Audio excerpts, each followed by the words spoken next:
How's it going, everyone? Welcome back to the channel. In today's video, we're going to be talking about my 2007 Lexus IS250, giving you guys some tips and tricks that I've learned over the 6 to 8 months period I've owned this car, and things you probably may not know if you don't research about the car. Some of these things might apply to other Lexuses, but we're going to be talking about the Lexus IS250 and the 2IS overall. They should apply to the IS350 and the ISF as well.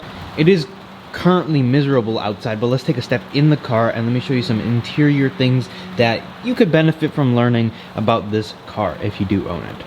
So to start off, if you do have the bigger screen, the Lexus, you also have a couple other things that do come with the car. So if you don't have the bigger screen, a couple of the things when I do talk about the screen, it might be a little different, but other things should be the same. Let's give this car a little start up. The steering wheel will actually tilt down for you, which is pretty cool. So you have your basic screens, you have the odometer right there, which you can also change right here. You can flick through different menus, through the trip and the odometer down here. But on the top, you also have a different screen, which you can use from the display button right here. You can go into your tank average, you can go into your miles per gallon, you can go into your average speed, what gear position you're in. If you do have the car in drive, it'll tell you what gear you're in. I'm getting a bunch of warnings about temperature outside, the range, and all of that. That's definitely a very helpful thing, but it's a pretty obvious thing that you just click the display button and the display will change, so whatever you want it to change to. So to start off, we'll start up on this side. So you have your fuel gauge, your trunk release, and also this button labeled shade. So if you click the button, a rear shade will actually pop up. So right back there, if you just click the shade button, the window shade will open for you. But if you throw the car into reverse, it'll actually go down for you. Since I have the bigger screen as well, it'll give me a reverse camera.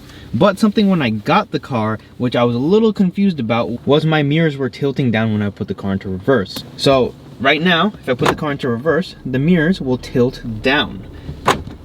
It's a little subtle, but the mirrors tilt down when you put it into reverse.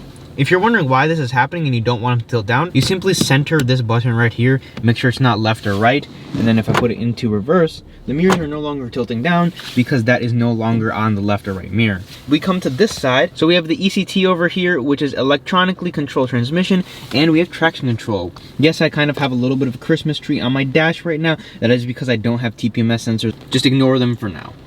And then let's go over to the ECT. We click it up. We're into power mode. As you guys can see right there, there is ECT power. So in the power mode, it flicks up, and then this is kind of your normal mode, and then you press down into snow mode, you have ECT snow. What that does is it makes the traction a little bit stronger, and it limits slip even more than it normally would. The pedal gets a little heavier compared to that being normal mode, and then in power mode, what it does is basically it makes the pedal even more responsive. So you basically have a throttle control built into the car, which is pretty cool. Every once in a while, you'll see a sport mode or a snow mode in a car. Not very uncommon, but for this age of the car, it's a little cool. Now, there's also one more switch right here. So this right here is going to tell you, so clicking the center button right there that says on or off is going to bring this up. We can go into tire select, we can go into the other different things. We have AFS, which we'll get into in a second, but you also have a speed indicator. We click speed indicator on, and as you can see, that you can set it wherever you want. So basically, whenever I get to 80 miles per hour, it's going to have a ring around the car.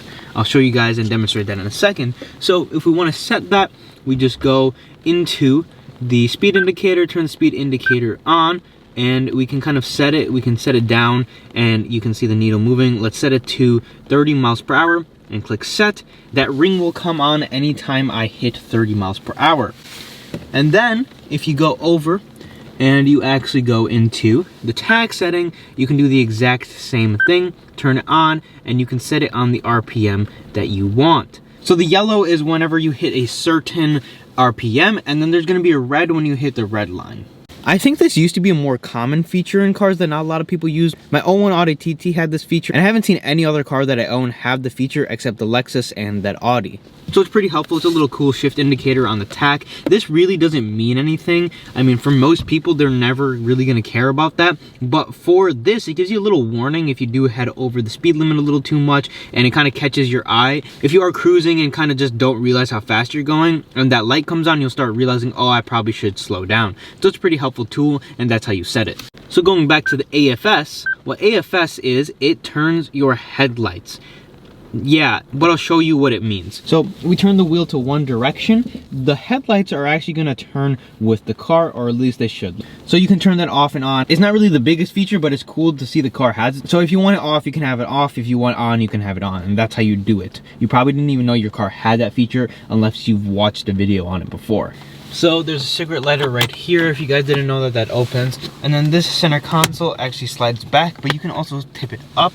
There's an aux port right here, and there's also another lighter right here as well. If you do have the screen, there's a bunch of different options in the screen if you did want to use it. If you do click info, you can see all the maintenance. You can see a calendar. If you wanted to use a calendar, you can set like memos in this, which is cool. A little outdated and useless, but it is there, and it's a pretty cool thing if you did want to use it. Also, if this did come as a standard feature in your car, you can change the system out for a newer system with Apple CarPlay, Bluetooth, and it'll just overall be a much newer, refined, better to the touch, or like better screen overall. There's only one cup holder in the Is250. You can add cup holders here. There's the center rails, so you can add a cup holder there. It's a little bit of a deeper one. On the side here, there's actually a place for water bottles, and it does flip out if you did want to have a little bit extra storage. But if you have a taller bottle, it'll fit right into there, and it won't rattle around. And then if you want a little bit of bigger storage, you can flip it out, which is pretty cool.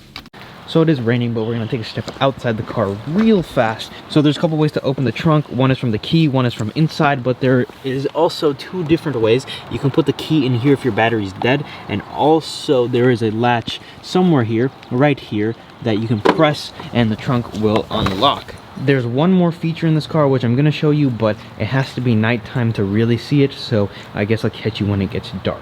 So it's still a little too dark to see some of these features, but when you have the car off and you actually walk up to the car, these lights illuminate and let you kind of see the ground. And also you have some ambient lighting in the car under the footwells.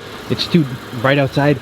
I need to get this video out, but that's another feature that this car has. I thought those features were pretty cool. Not everyone knows about them unless you do a little bit of research on this car, so I kind of thought I'd throw a video together. If you do get an 09 and newer, there's things that change. In the 2012 model, they have Bluetooth for your phone, so you can actually play music. Right now, you can only pick up phone calls, but later models got newer things, but they're all the same generation of 2IS cars. If you didn't enjoy this video, do me a huge favor, go leave a like, subscribe to the channel. No updates on my other cars so far. If you guys don't know, I have a Mustang, the BMW standing behind me, and I also have a Bronco on order and a Corvette. The Bronco, still nothing, still waiting. Mustang, fingers crossed, the earliest I get it is the end of this week, so I hope I can get the car by the end of the week, but I'm not too sure.